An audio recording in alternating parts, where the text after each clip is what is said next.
శ్రీధర్‌కి జాగ్రత్తలు చెప్పి అతన్ని కావేరి ఇంటి వద్ద వద్ద వదిలేసి ఇంటికి బయలుదేరతాడు కార్తీక్. కార్తీక్ వెళ్ళేటప్పుడు "రేయ్! మీ అమ్మకి చెప్పకురా తట్టుకోలేదు" అంటాడు శ్రీధర్. ఆవిడ తట్టుకోగలిగినంతే చెప్తానులే మాస్టర్ అని కార్తీక్ అక్కడి నుంచి బయలుదేరతాడు. ఇక కాంచన ఇంట్లో రాత్రి అయ్యేసరికి కాంచనకు భోజనం వడ్డిస్తూ ఉంటుంది దీప. "ఇక చాలు నువ్వు కూడా భోజనం చెయ్యు" అంటుంది కాంచన.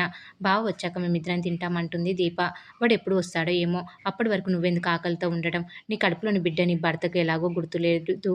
నీకైనా గుర్తుండాలి కదా అంటుంది కాంచన కాస్త కోపంగా. అప్పుడే కార్తీక్ ఇంట్లోకి వస్తాడు. రండి రండి సార్, మీకిప్పటికి ఇల్లు గుర్తొచ్చిందా అంటుంది కాంచన వెటకారంగా. హాయ్ నాన్న, ఇప్పటివరకు ఎక్కడికి వెళ్ళావు అంటుంది శౌర్య లోపలి నుంచి వచ్చి. వెంటనే శౌర్యకు చాక్లెట్ ఇస్తూ లోపలికి వెళ్ళమంటాడు కార్తీక్. శౌర్య వెళ్ళిపోతుంది. చెప్పరా, ఇప్పటి వరకు ఇంటికి రానంతగా బిజీ ఏంటి అని అడుగుతుంది కాంచన. ఇంటికి రాగానే ఇలా నిలబెట్టి అడగాల అత్తయ్య, బావ నువ్వు స్నానం చేసిరా, మనం భోజనం చేసి మాట్లాడుకుందాం అంటుంది దీప.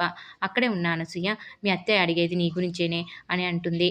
అనసూయ అలా అనగానే కాంచన అనసూయతో, అది దీనికేం అర్థం కావడం లేదా అక్క? నేనే నోరేసుకుని అందరి మీద పడిపోయే మనిషిలా కనిపిస్తున్నాను అంటుంది కాంచన కోపంగా. నేను అలా అన్నానా అత్తయ్య అంటుంది దీప. అలా అనుకోవద్దంటున్నా అంటుంది కాంచన. వెంటనే కార్తీక్, నా గురించి మీరెందుకు గొడవ పడతారు? అమ్మ నువ్వు ముందు తిను అంటాడు. ముందు నువ్వెక్కడికి వెళ్ళావో చెప్పురా, మీ నాన్నని కలవడానికి అయితే అలా చెప్పకుండా ఎందుకు వెళ్ళావు అని అడుగుతుంది కాంచన. నాన్నకు హార్ట్ అటాక్ వచ్చిందని చెప్తే అమ్మ ఎలా ఫీల్ అవుతుందో అని మనసులోనే అనుకుంటూ ఆలోచిస్తాడు కార్తీక్. రోజులేం బాగోలేవు కదా, పైగా మీ ఆవిడ కడుపుతో ఉంది, దానికి కూడా చెప్పకుండా వెళ్ళిపోతే ఎలారా? ఏం మీ నాన్న రమ్మన్నాడా? ఇద్దరు కలిసి ఎక్కడికి వెళ్ళారు అని అడుగుతుంది కాంచన. హాస్పిటల్‌కు అని కార్తీక్ చెప్పడంతో అంతా షాక్ అవుతారు. హాస్పిటల్‌కా అని అడుగుతుంది కాంచన కంగారుగా. మాస్టర్‌కు ఒంట్లో బాలేదని హాస్పిటల్‌లో చేరారమ్మా అని చెప్తాడు కార్తీక్. మరి నాతో ఎందుకు చెప్పలేదు? నేను ఫోన్ చేసేటప్పుడు నువ్వెక్కడున్నావు అని అడుగుతుంది కాంచన. హాస్పిటల్‌లో అని అంటాడు కార్తీక్. ఏంట్రా ఇది? ఆయనంటే నిజం చెప్పలేదు, నువ్వైనా చెప్పాలి కదా అంటుంది కాంచన కంగారుగా. ఇప్పుడు మీ నాన్నగారికి ఎలా ఉంది అని అడుగుతుంది దీప కూడా కంగారు పడుతూ. ఆయన ఇంకా హాస్పిటల్‌లోనే ఉన్నారా? అక్క ముందు నా ఫోన్ తీసుకురా అక్క అని కంగారు పడుతూ అడుగుతుంది కాంచన. ఆయన క్షేమంగా ఉన్నారు. ఇప్పుడే ఇంటి దగ్గర డ్రాప్ చేసి వస్తున్నాను. కాస్త నీరసంగా ఉంది అంటే టెస్టులు చేయించుకోవడానికి హాస్పిటల్‌కి వెళ్లారు. అంతే, రిపోర్ట్స్ రేపొస్తాయి అంటాడు కార్తీక్. నాకు ఒక మాటని చెప్పుండాల్సింది అంటుంది కాంచన బాధగా. కాంచన చేతిలోని కంచాన్ని పక్కన పెట్టేస్తుంటే అది చూసిన కార్తీక్, మాస్టర్‌కి ఏం కాలేదమ్మా, నువ్వు భోజనం చేయి, అక్కడ మాస్టర్ కూడా ఈ పాటికి తింటూ ఉంటారు. ఇలా బాధలతో బెంగలతో భోజనాలు మానేయడం వల్లే ఈ నీరసాలన్నీ. కడుపు నిండా తిని కంటి నిండా నిద్రపోతే ఏ రోగాలుండవు. భోజనం చేయి అంటాడు కార్తీక్. వద్దురా, ఇంక తినలేను అంటుంది కాంచన. ఇంత ప్రేమ పెట్టుకొని మనిషిని దూరం పెడతావు, ఆ మనిషికి నీ మీద అంతే ప్రేమ ఉంది, క్షమించవచ్చు కదమ్మా అంటాడు కార్తీక్. కార్తీక్ అలా అనగానే కాంచన ఆ మాట వినలేనట్లుగా పట్టించుకున్నట్లుగా నటిస్తూ, దీపవాడికి నీళ్లు పెట్టు, స్నానం చేసి వస్తాడు, త్వరగా రారా, అది కూడా ఇంకా తినలేదు, కడుపుతో ఉన్న ఆడపిల్ల ఇంకా భోజనం చేయకుండా ఉండకూడదు అంటుంది కాంచన. నువ్వు భోజనం చేయమ్మా అంటాడు కార్తీక్. వెంటనే కాంచన మనసులో, ఏ బాధ లేని దానిలాగా తింటాను, మనిషి బాగానే ఉన్నాడు అన్నావు కదా, నీ తండ్రి గురించి నేను శ్రద్ధ తీసుకోవడంలో తప్పేముంది అంటూ తెల్ల అన్నం నోట్లో పెట్టుకొని బలవంతంగా తినేస్తుంది కాంచన. అది గమనించిన కార్తీక్, దీప అమ్మకు కాస్త కర్రీ వడ్డించు, నటించడానికి వట్టి అన్నం తినేస్తుంది అంటాడు కార్తీక్. అల్లాడిపోతూ ఉంటుంది కాంచన. దీప కర్రీ వడ్డిస్తుంది. ఇక మరుసటి రోజు ఉదయాన్నే కాంచనకు కాఫీ ఇస్తుంది అనసూయ. అక్క, కార్తీక్‌ని పిలువు అంటుంది కాంచన. ఏమైంది చెల్లెమ్మ, ఫోన్ వచ్చింది మాట్లాడవు అని అడుగుతుంది అనసూయ. అప్పుడే కార్తీక్ ఎంట్రీ ఇస్తాడు. దీపకు సరుకుల లిస్ట్ ఇవ్వు అని అనసూయకు చెప్తాడు కార్తీక్. దీప స్కూల్‌కి వెళ్తుందని చెప్తాడు కార్తీక్. దీప స్కూల్‌కి వెళ్ళడం ఏంటి బాబు అని అడుగుతుంది అనసూయ. కార్తీక్ బయటకు వెళ్ళబోతుంటే ఇలా రా అని దగ్గరకు పిలుస్తుంది కాంచన. ఏంటమ్మా అంటూ వస్తాడు కార్తీక్. ఇంకాస్త దగ్గరగా రా అని పిలవడంతో కార్తీక్ మరింత దగ్గరగా వస్తాడు కాంచనకు. కార్తీక్ రావడంతో చెంపపై లాగిపెట్టి కొడుతుంది కాంచన. దీప అనసూయ ఒక్కసారిగా షాక్ అయిపోతారు. కార్తీక్ కూడా చెంపపైన చేయి పట్టుకుని ఏమైందమ్మా అంటాడు కార్తీక్ బాధగా.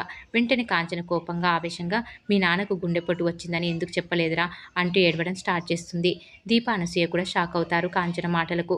మామయ్య గారికి గుండెపోటు వచ్చిందా అంటూ షాక్ అవుతుంది దీప. అది మామూలు గుండెపోటు కాదు, సమయానికి ఎవరో ఒక అబ్బాయి వచ్చి కాపాడాడు కాబట్టి సరిపోయింది, లేదంటే ఆయన ప్రాణాలు పోయేవి.